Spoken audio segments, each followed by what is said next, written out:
Hello, and welcome to Grade.com Talks With.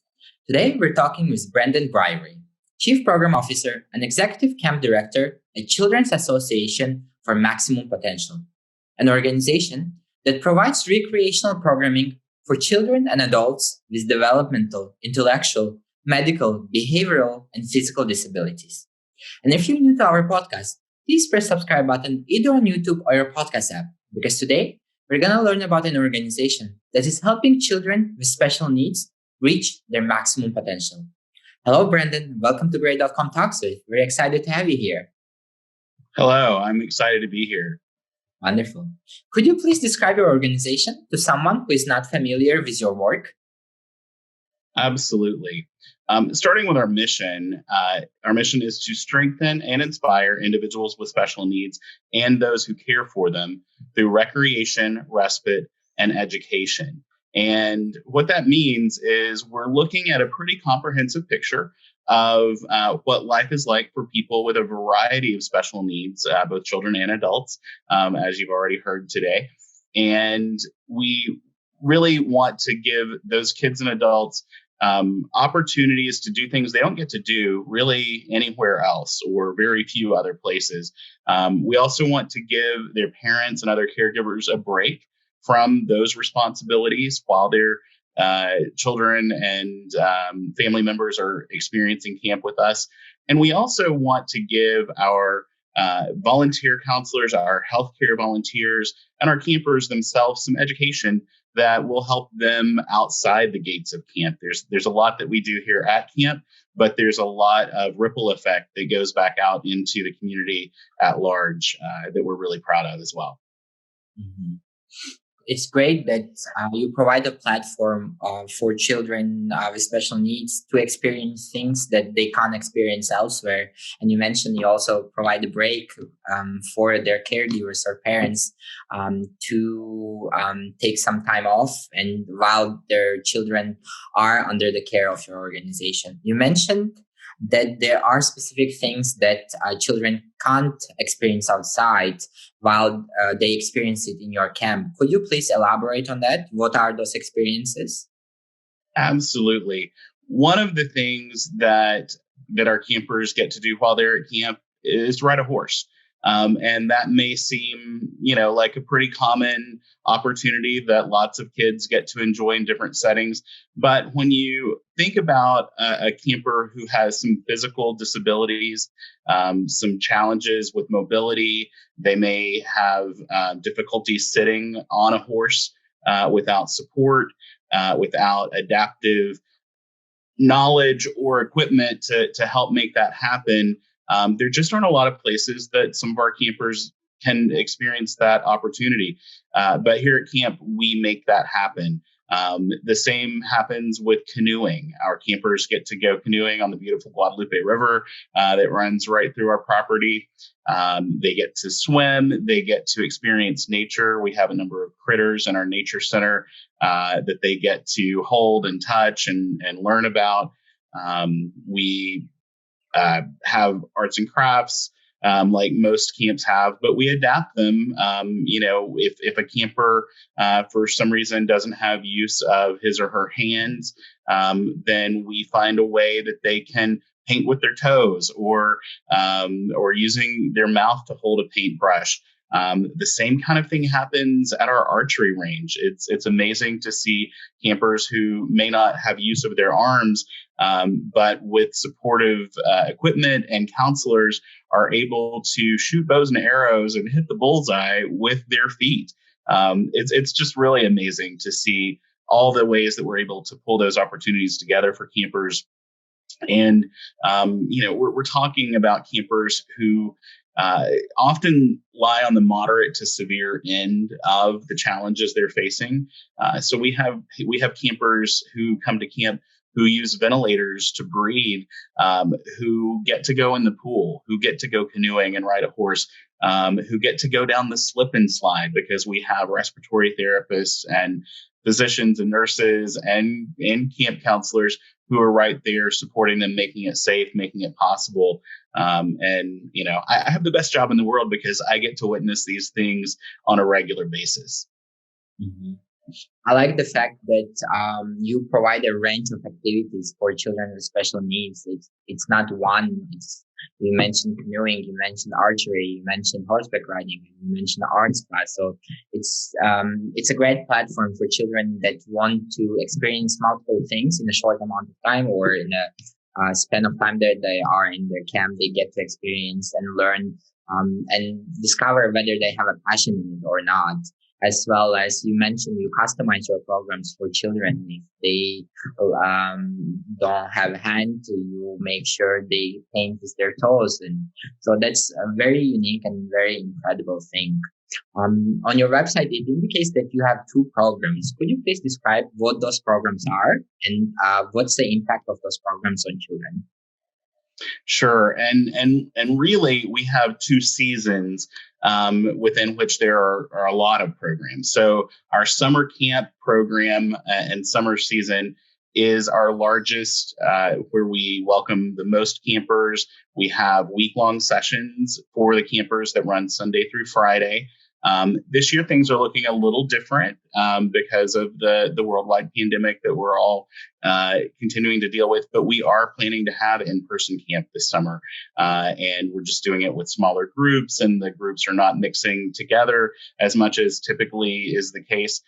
We look forward to the day that we get back to that more traditional way where we can welcome more campers to camp at a time. They can interact together as a whole camp family and not just with their tribe cohort. But we're going to have camp this summer, and that's a pretty amazing thing that many camps aren't able to quite figure out yet how to do. So we're very excited about that. In the school year, when we host our other programs, we have a variety of programs that are our standard programs. We have our Respite weekend camps where campers come out for just a Saturday, Sunday, one overnight. And it looks a whole lot like summer camp, but on a shorter basis. They do a lot of the same activities, weather dependent. Of course, if it's January and it's really cold, they're not going to be doing as many outdoor activities, but we have more indoor activities for them to engage in. We also do a parents' night out program one Friday night each month. And that gives the parents a chance to drop their kids off for a few hours while they go out on a date. They go home and take a nap. They do laundry, whatever it is that the parents need for that little break, that little respite. They get to do that. We have a teen and adult day adventure, or TADA program. We love our acronyms at camp. So TADA is a program where our campers, along with volunteer counselors, go out into the community and do something fun. They might go ride roller coasters at Six Flags Fiesta Texas or SeaWorld. They might go to Morgan's Wonderland, which is an incredible ultra accessible family fun park that we have in San Antonio. They may go to a Spurs basketball game or a play, or it's a different activity every month, and it just gives them a chance to get together with their camper buddies, with their counselor buddies, and do something fun out in the community. The other program that we run during the school year is our family weekend retreat program, which is really a special opportunity for families to all come, all of the family members to come together during a weekend from a Friday through a Sunday. And the camper with special needs gets to share camp with the rest of their family who don't often see it except while dropping off or picking up the rest of the year. It's also a great opportunity for our first-time camper families to come and try camp as a family. They know that they're there to provide the support and care for their campers before they get brave enough to trust them to our care, because we know that is a real trust issue, that our families who provide so much care and so much love for the individuals and their families who have special needs, it takes a lot to trust that someone else is going to take care of them safely, adequately, and we love opportunities to share camp with them, to let them know that happens. We also typically do an open house in October every year. That's just a family fun day out at camp. We call it Camp Fest. So there's something going on pretty much all the time, year round at camp. And if it's okay to segue into this, one of the ways that we're able to make that happen is with our volunteer counselors. And I think it's really important to talk about that. Basically, every counselor who comes to one of our programs, every volunteer who comes to one of our programs means another camper gets to come, because we strive to have a 1-to-1 camper counselor ratio for all of our programs, which is huge. There are not many other special needs camps out there that have that level of care available. In summers where we're not dealing with COVID-19 precautions, we sometimes even have 2 counselors per camper, because we have certain campers who, due to caregiving needs, behavioral needs, they require a couple of folks to help them be successful at camp. And so in typical summers, we're able to do that. This summer, we're not able to promise more than one counselor, and we can't completely promise one counselor. And one of those reasons is we still need volunteers. So if anybody's watching this and is thinking, what am I going to do to spend a little bit of time this summer? There are still opportunities. We have sessions that run all the way through August. We provide all the training that's needed. You just have to be 15 years or older and able to pass a background check. And we do all the rest. We give you the training, the support, the mentorship, to allow you to come and help our campers have an amazing time. And if summer isn't good for you, but you have some weekends available during the school year, we have all those other programs as well. So volunteers are really the heartbeat of what we do and how we're able to provide camp to our campers. And the benefits that our volunteers get are also huge. Again, we start accepting volunteers at age 15, and they are learning skills that will take them into the job market in the future. They're getting exposure to potential career opportunities that they may have never thought of until they came to camp. They are making friends and connections that will follow them through their life and careers. I started working at a camp like this when I was in college. It was a different camp, but the people that I worked with there way back in 1992, so a long time ago, I'm really old, they're still some of my best friends, you know, and it's a pretty amazing thing, the way the camp family forms when people who are compassionate, who care, who really value what we're doing come together. It just attracts a really cool group of folks that you want to stay connected with. So we do see that carrying forward. We see many of those teenage volunteers go on into health careers and become healthcare volunteers when they get old enough. So that's the other group of volunteers that we always need: licensed physicians, nurses, respiratory therapists, pharmacists and pharmacy students. We have a lot of training opportunities for nursing students, for pharmacy students, other professionals who come out, because education, as I mentioned earlier, is also a big part of our mission. So it's really one of those situations where you think about the whole is greater than the sum of the parts. Because all of these pieces really fit together to make just an organization that's full of opportunities for everybody who gets involved. Mm-hmm. Wonderful. It's a great thing that you offer programs not only during the summer but year round. So, and it's not just one type of program. There are diverse type of programs, and children and families who have individuals in their families with special needs can engage each month into those programs and be a part of community, of a support system, and see that, oh, there are other families like ours, and get to know and share the struggles that they face and support each other in those hard times or good times as well. And you specifically mentioned the benefits of being a camp volunteer. So everyone who is interested in health, being in a healthcare system or in a teaching system, or just wants to provide a helping hand and experience the life of a child with special needs and understand, put them in their shoes and start to appreciating what they have. It's a great platform for them to do so. So I can see the benefits, as you mentioned, both for children and families with special needs, as well as camp volunteers and camp counselors who come to your program. We discussed about one-to-one ratio of counselors and children and campers.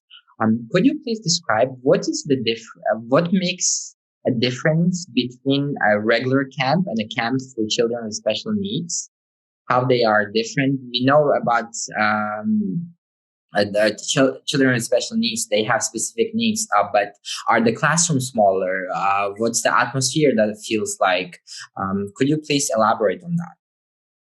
Absolutely. So, this year the classroom size is definitely going to be smaller because of precautions that we're taking with regards to COVID-19. But in general, our cabin sizes usually are up to about 15 campers per cabin. It's going to be more like 8 this summer. But the feel for camp, for those of us who experience it feels just like any other camp. And we think that's really important for our campers because our campers often have to take the sidelines in other types of programs. They aren't able to fully participate. They feel like they're an outsider, that they're not really right in the middle of everything. And here at camp, they are. They're just right there in the middle of everything, just like anyone else would be at any other camp for typically developing children. It is an opportunity for them to shine, to try things that are new and succeed, to try things that are new and fail, but to have the support to say, you know what, you did a great job trying. You want to try again, or do you want to try something different? Because we know that that's part of the human experience. We are not all great at everything, but the environment that we provide to support people through those kinds of, try and try again scenarios really makes all the difference in the world. And sadly, many of our campers don't get the support to do that in a lot of other settings. And sometimes that's because very well-meaning teachers, caregivers, other folks feel sorry for them and they want to do things for them to make life easier, and they just don't even stop to ask the camper what he or she wants. They just want to do things to try to make things easier. But I'm a clinical child psychologist by education and training, and I can tell you that for any of us, it doesn't matter what your challenge is.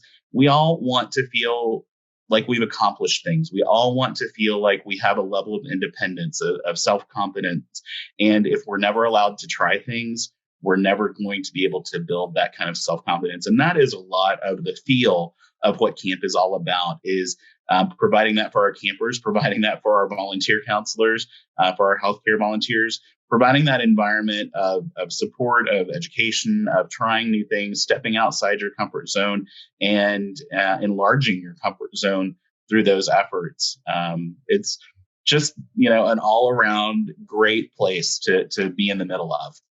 Mm-hmm. That's incredible. Providing a platform where children with special needs don't feel that they are an outsider. They feel they are in the right place and they feel heard, not felt sorry for, but feel heard, and their wishes and their needs are being met while they are in camp is something unique and something great.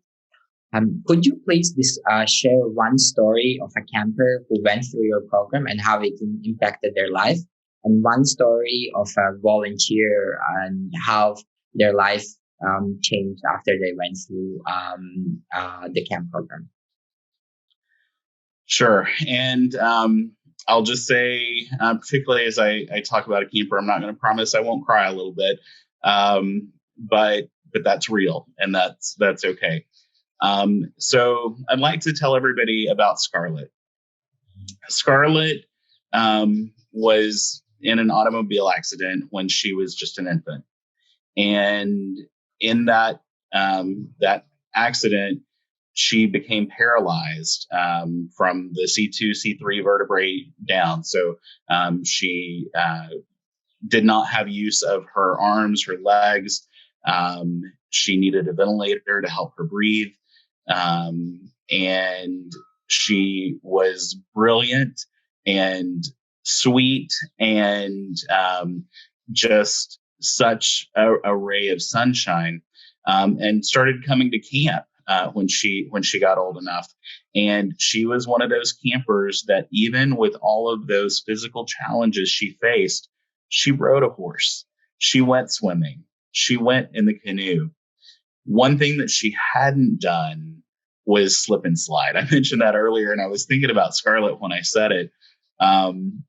Her counselor a few summers ago said, Scarlett, what's something that you haven't done? You've been coming to camp for years. You've done just about everything. What's something that you've not done that you really want to do? And she said, I want to slip and slide. And people said, gosh, she uses a ventilator to help her breathe. How are we going to make that happen? And with respiratory therapists and nurses and her counselors and camp directors, all of us kind of put our heads together and figured out how to do it safely. And sometimes that involves using an ambu bag to help ventilate. So there's a person that's helping to do that instead of using a mechanical ventilator. But in this situation, the respiratory therapist said, Scarlett, can you hold your breath? How long can you hold your breath? And she said, I can hold it for a little bit. And he said, well, we've got to figure out how long you can hold it. So they got a stopwatch. They timed how long she could hold her breath. And then they timed how long it took to go from one end of the slip and slide to the other. And they found that she could hold her breath about twice as long as it took to go down the slip and slide. So they had a respiratory therapist at the beginning of the slip and slide who disconnected a ventilator, had her take a deep breath, disconnected the ventilator, and they slid her down the slipping slide, where another respiratory therapist was waiting with a ventilator to hook her back up to. And she got to do that.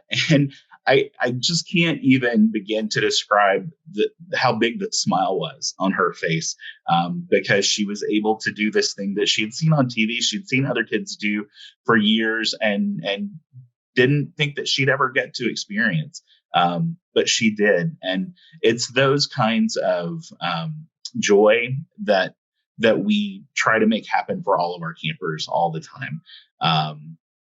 I could talk forever about Scarlett and about so many of our campers, but let me move on to your other question about some volunteers, or a volunteer, and the impact that camp had. I guess there's a couple of people who are in the same story. So one of the first people I met when I came to camp and started working here was a guy named Patrick.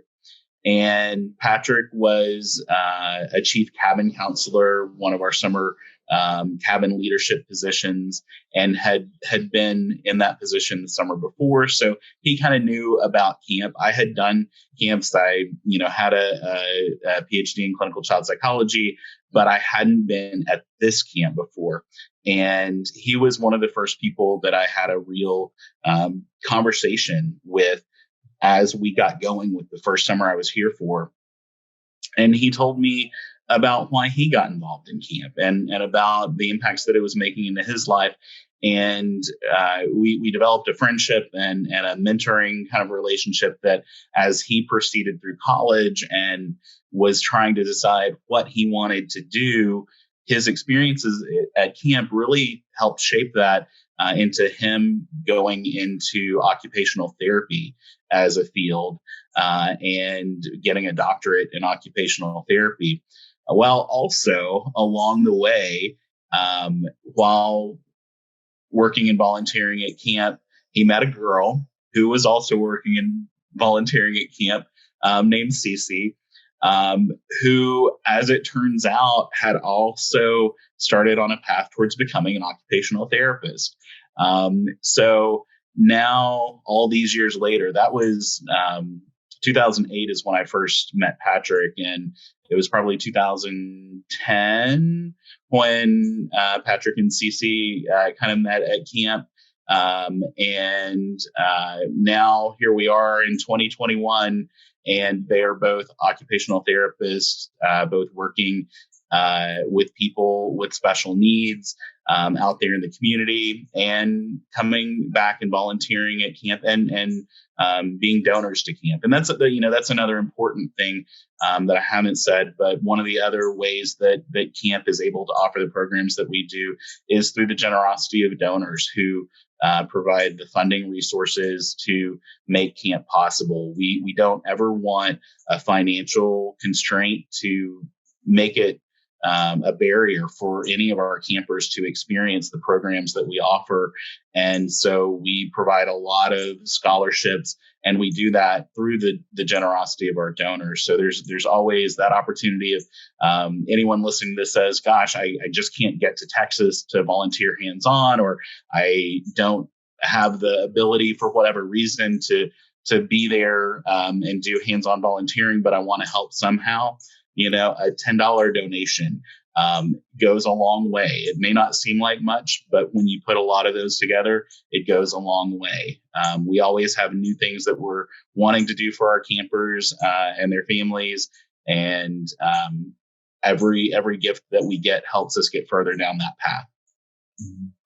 The story of Scarlett is such a heartwarming and touching story, and the fact that she was able to experience sleeping that she wanted to do for so long, and there was the help of camp counselors, doctors, and nurses. She was able to experience that, and I can imagine that was one of the happiest moments of her life. And you mentioned the big smile on her face, and it's wonderful. And the fact that Patrick and Cece, while volunteering, they met and they continued their journey and career in helping children with special needs is wonderful.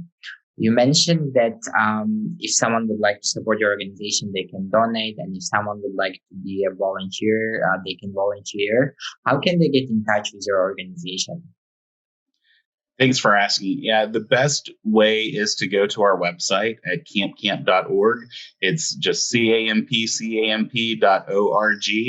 And there are links on there that get you to our volunteer opportunities, that get you to giving opportunities, that get you to applications for campers, for healthcare volunteers. Just, all of that information is on our website. There are links to it.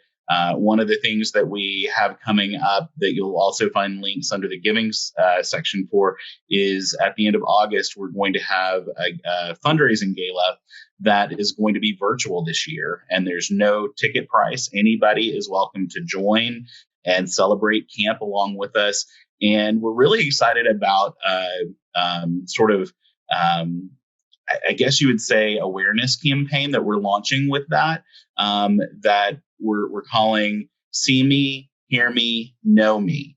And what we know is that our campers all have a story to tell. Our camper families all have a story to tell. The volunteers do. I told you a couple of stories just now, but we know that everyone whose life is touched by camp has a story to tell, and we think they deserve to be heard. And so we're collecting those stories, and that's going to be part of our big celebration through the gala. And there will be other fundraising opportunities through that, some giveaways through a raffle, including a $5,000 Visa gift card.